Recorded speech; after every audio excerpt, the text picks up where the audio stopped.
Right now on the National Weather Desk, after Ian, we'll look back on the hurricane 1 year after it made landfall. Plus, we'll look at some of the lessons learned from the storm. Don't put a lot of faith in those long-range weather forecasts. Flood recovery, how the potential government shutdown could impact communities still cleaning up from recent floods. We lost everything. I mean, there was nothing salvageable in this house. Farmer fears. Why so many farmers are worried about the drought's impact on the Mississippi River. We're experiencing right now is a movie sequel none of us want to watch. What you need to know about tonight's final supermoon appearance of the year. And did you know persimmon seeds can help forecast winter weather? The seeds inside, though, are what hold the key to what kind of winter we could have. From our nation's capital, this is the National Weather Desk. Good morning and welcome to the National Weather Desk. I'm Angela Brown. 1 year ago today, life along Florida's southwestern coast changed forever. On September 28th, 2023, Hurricane Ian made landfall as a Category 4 storm, packing winds of 150 miles an hour. The hurricane brought a massive and deadly storm surge with water flooding homes and businesses along the coast. Meteorologist Veronica Johnson looks back at the storm and some of the lessons learned and the years since it made landfall. But still a lot of guidance here, where the American model was more on the western side, the European model more on the eastern side. So we're still at odds with the computer model forecast. And already that push of water inland is occurring, and that's going to be that dangerous storm surge, which could be anywhere between 8 to 12 feet. Extreme wind warning has been issued. These are very rare. We're going to go back to home and not be able to recognize it. It's the sound of the river running through the bottom floor. And it was the massive storm surge that caused the most devastation and destruction. In Fort Myers, in that area where the storm surge has been catastrophic. The water rose as high as 15 feet in Fort Myers Beach, destroying 900 structures and damaging thousands more. It's completely gone. I mean, it's like it's wiped off the face of the earth. This is what Sanibel Island looked like before Ian. This is what it looked like after. You can really see the damaged causeway. Are you guys okay? In Naples, the fire department walked through waist-high water to rescue people. Trees down, motorcycles down, cars crashed into each other. The numbers are staggering. According to the National Hurricane Center, Ian was responsible for over 150 deaths and more than $112 billion in damage, making it the third costliest hurricane in U.S. history. Only recently did we learn Ian was briefly a monster Category 5 storm with 160-mile-per-hour winds before making landfall as a Category 4. You get all this stuff ready, but you really just don't think it's going to happen to you. So what lessons did we learn from Hurricane Ian? Our team of hurricane experts weighs in. I'd say the lessons we learned from Hurricane Ian are to listen to all of the warnings whenever they're issued. Don't put a lot of faith in those long-range weather forecasts. Even outside of the cone, it's very important to heed the watches and warnings and be prepared for the impacts. The National Hurricane Center did an incredible job with Ian's cone of uncertainty. Yet, all public eyes were on a Tampa landfall 24 hours out. My friends in Southwest Florida would tell you today that they were surprised by the sudden evacuation orders that came for them on too short notice to act and leave. You know, you may recall there was a concern Hurricane Ian would make a direct strike on Tampa. It did not. Hurricane Idalia also missed the region, making landfall north in Florida's Big Bend. A direct strike on Tampa Bay is a worst-case scenario that has only happened in a simulation. Matt Ritter has the story of Project Phoenix. Forecasters say this storm could be one of the strongest ever to hit the Tampa Bay region. This is unfortunately the worst case scenario unfolding for the Tampa Bay area. Phoenix is now a Category 5 hurricane with maximum sustained winds at 160 miles an hour. Project Phoenix is a doomsday exercise conducted by the Tampa Bay Regional Planning Council. The training model envisions a Category 5 storm kills more than 160 people with 30,000 missing and up to $200 billion in damage. And as you can see, the storm surge has completely inundated downtown. Law enforcement now is reporting that all bridges have been cut off by storm surge. We're looking at up to 20 feet of storm surge in some spots.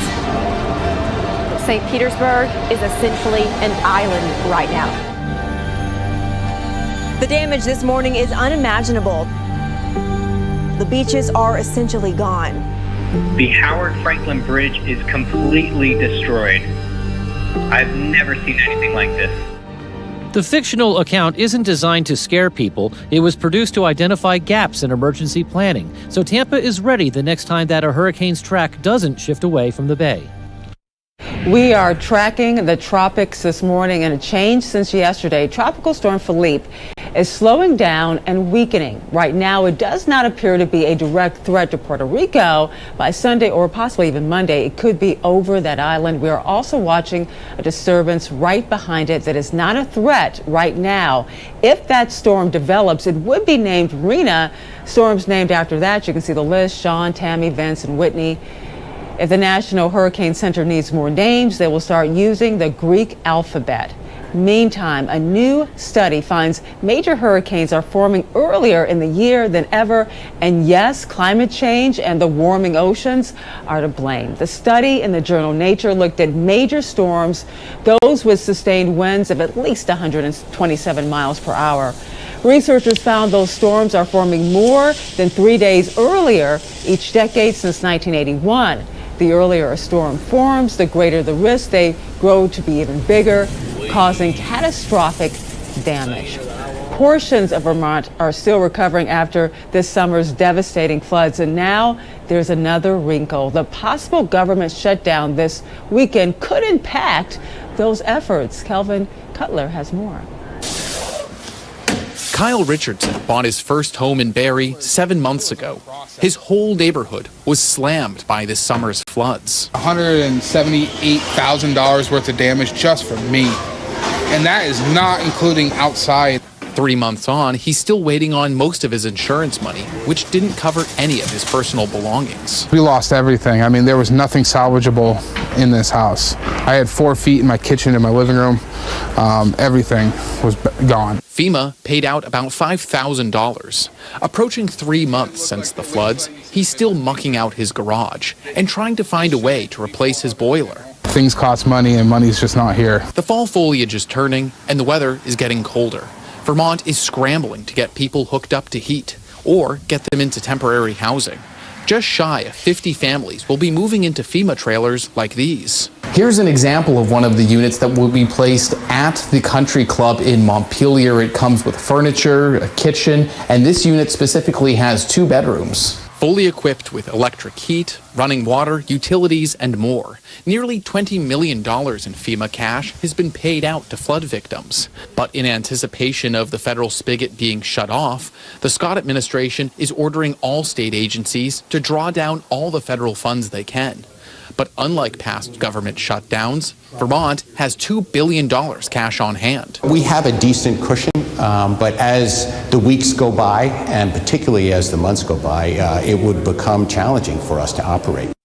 In Texas, extreme drought is the problem across much of that state. The receding waters are exposing long-hidden secrets. Take Canyon Lake, for example, north of San Antonio, where underwater caves were exposed. It is still unclear what secrets those caves may hold.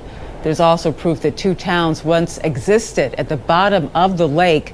They disappeared when the lake, which is actually a reservoir, was created 60 years ago.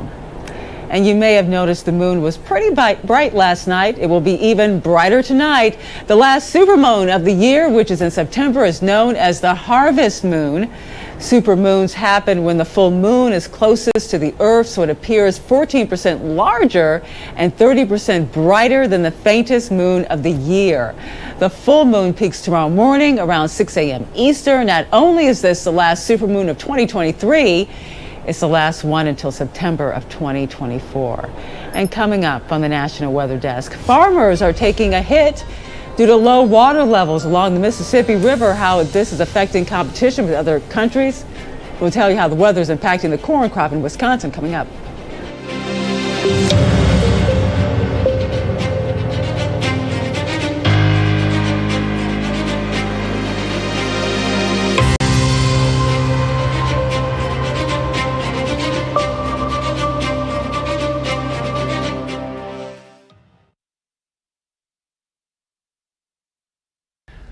I'm meteorologist Charlie Lopresti with a look at the Northeast. More great-looking weather is on the way in the Northeast today. Early morning temps are running in the 40s and low 50s.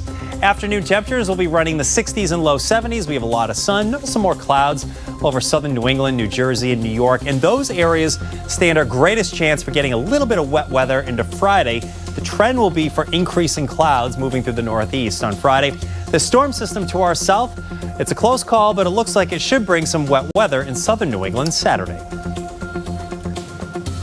I'm meteorologist Jonathan Myers, and here's a look at the Mid-Atlantic region. Up and down the 95 corridor, temperatures rising into the 60s as we head through about lunchtime, and on our Thursday about 2:30 p.m., 60s north, some 70s south. That's as our next weather maker approaches from the west. Could see some showers moving in as early as Thursday afternoon, but especially Thursday night and into the day on Friday. Some drying improvements on the way for the weekend. That's the scene here.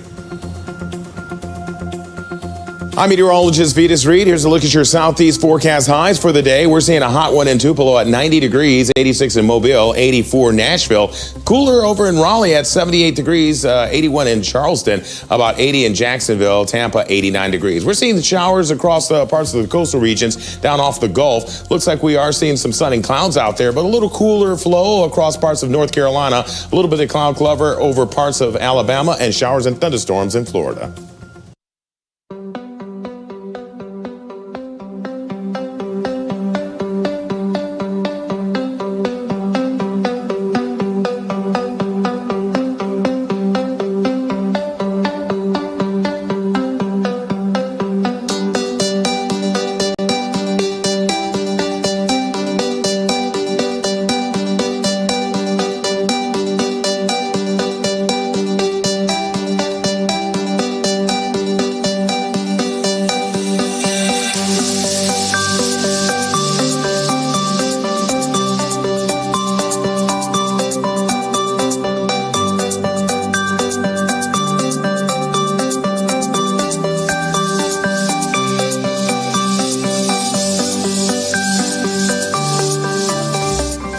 Window, presented by the National Weather Desk. Severe thunderstorms are dangerous, but they can help produce great photographs, starting in central Missouri, where the lightning is visible coming from these impressive storm clouds. The same system also produced a funnel cloud as well as hail in Callaway County. And north of El Paso, Texas, the lightning was very pronounced during a storm in the Franklin Mountains. For more content like this, like the National Weather Desk on Facebook. Low levels along the Mississippi River could not come at a worse time. Local farmers are taking a hit. Cedar Rapids reporter Nana Shaman reports it's hampering plans to export soybean crops and could put worldwide competitiveness at risk. We normally don't concern ourselves with that river. With the lock and dam system on the upper Mississippi, it's never been an issue. Farmer Rob Ewald says at first this year's low river levels threw him and local farmers for a loop. Now they're feeling the heat. So in the soybean market, we're competing against South America, Brazil and Argentina. They historically run out of soybeans about September, and so then that opens up the U.S. market. September through January is normally when the U.S. exports most of their soybeans.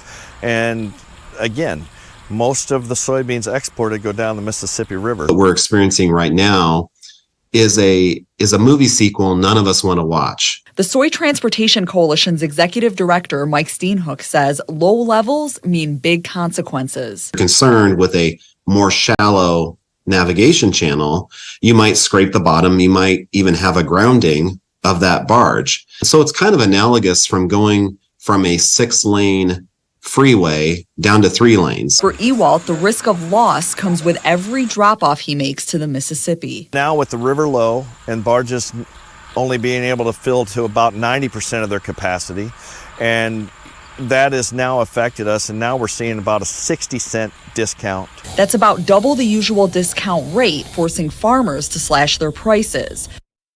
Well, this next story may be from Texas, but it could affect you no matter where you live. It hit Austin earlier this week, leaving cars across the region with shattered windshields and also dents. Now people are starting to file insurance claims. So what's the best way to move forward if something like this happens to you? Betty Cross explains. This week's hailstorm was quite an introduction to home ownership for Molly Morse. She moved into this house 3 weeks ago and never expected to already be filing insurance claims for a long list of repairs. We need a whole new roof, new windows, new screens. Yeah, new garage door, everything's banged up. Molly emailed her insurance agent Sunday night during the hailstorm.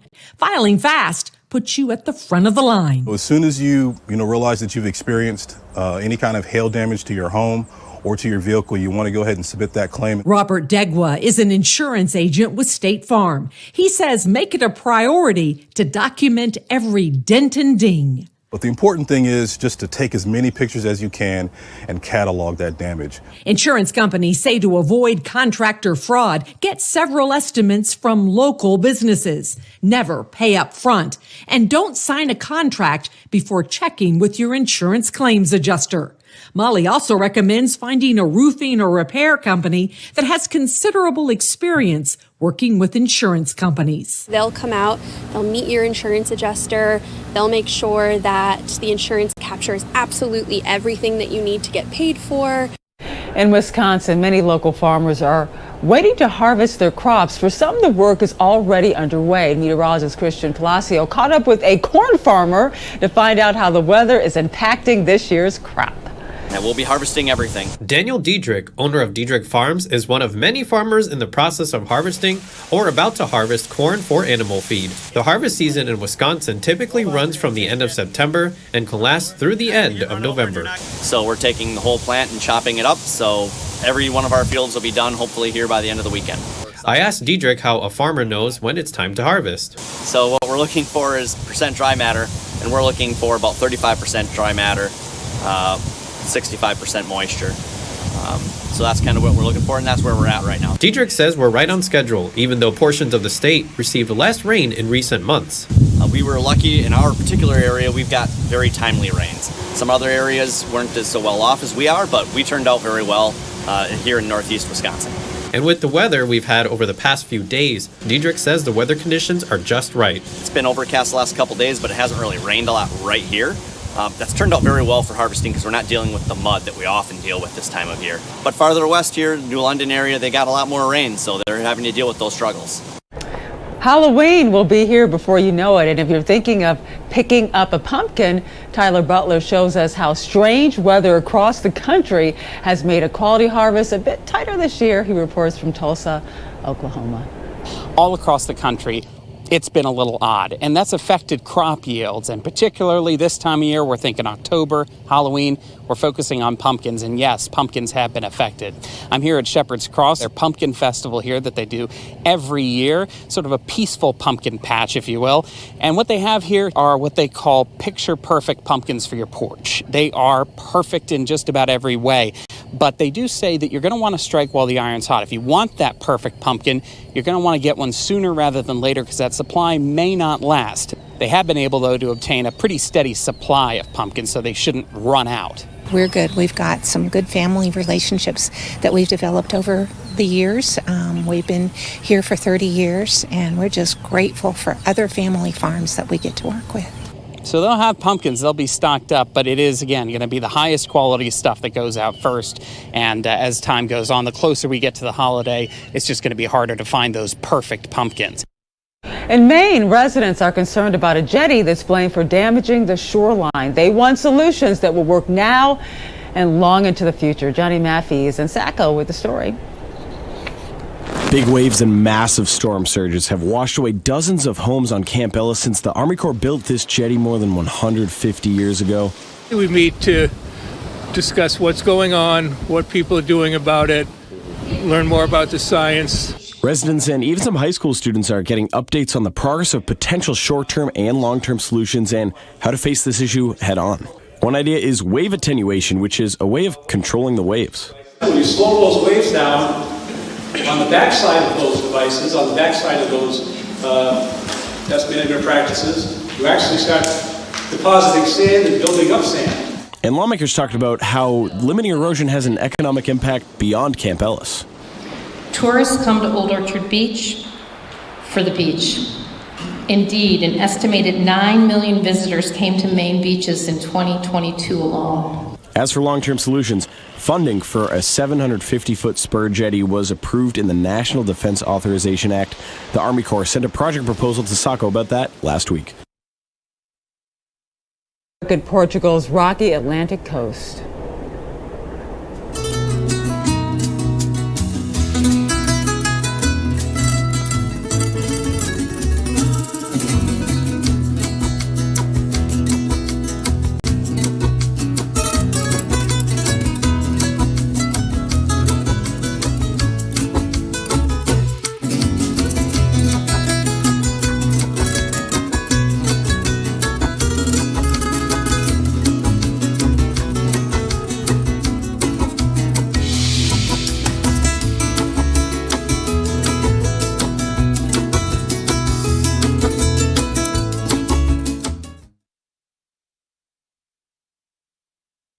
Well, a very good Thursday morning, everyone. I'm meteorologist Andrew Buckmichael. Taking a look at your weather story across the Midwest, really heating up across Nebraska and Kansas. Now, as we continue on into the day today, there's rain still in the Ohio Valley, slowly moving its way out to the east, but we have more rain moving back into the plains, the northern plains on Friday.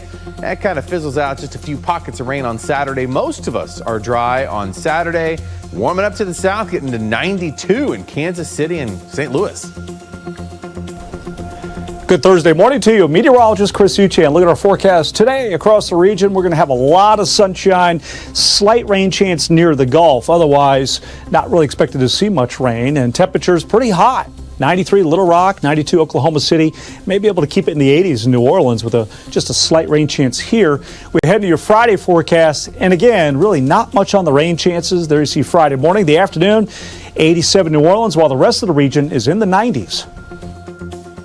Good morning. I'm meteorologist Rebecca Stevenson. Here's what's happening across the West. We have well above normal temperatures over the Southwest, triple-digit heat in parts of Arizona, while we're cooling down well below normal in the Pacific Northwest, where another low pressure starts to push in more rainfall. The rainy season started early, and it continues through the day on our Thursday, while we have dry, breezy conditions for much of the Southwest. And that's the scene from here.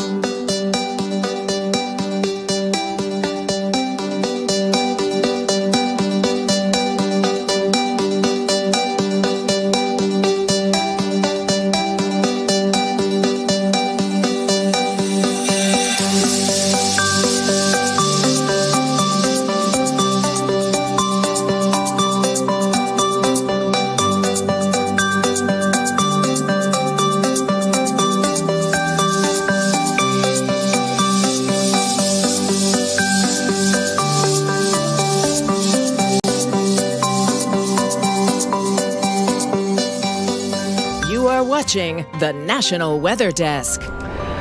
Well, have you ever heard that persimmon seeds can help forecast the upcoming winter? Yes, we know it's folklore, but interesting nonetheless. Nashville meteorologist Katie Morgan tells us what she found inside the fruit.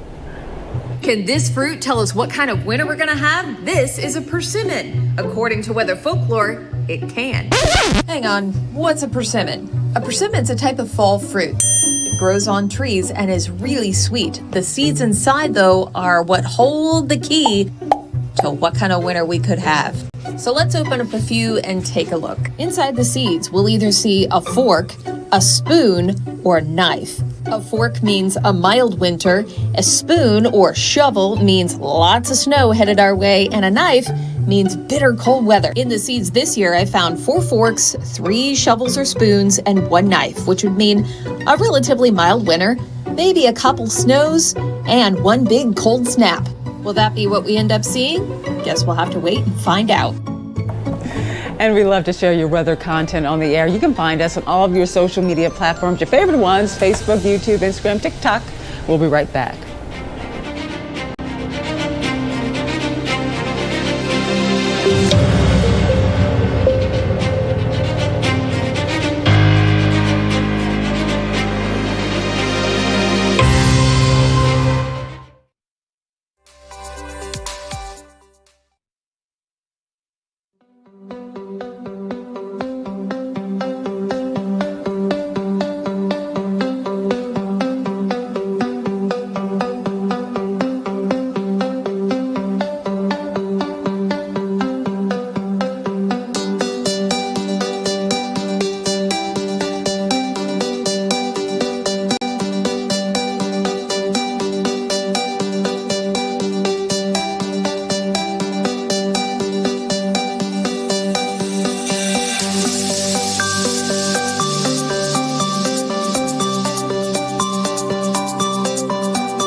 And thank you so much for joining us. I'm Angela Brown. Make it a great day, and we'll see you right back here tomorrow.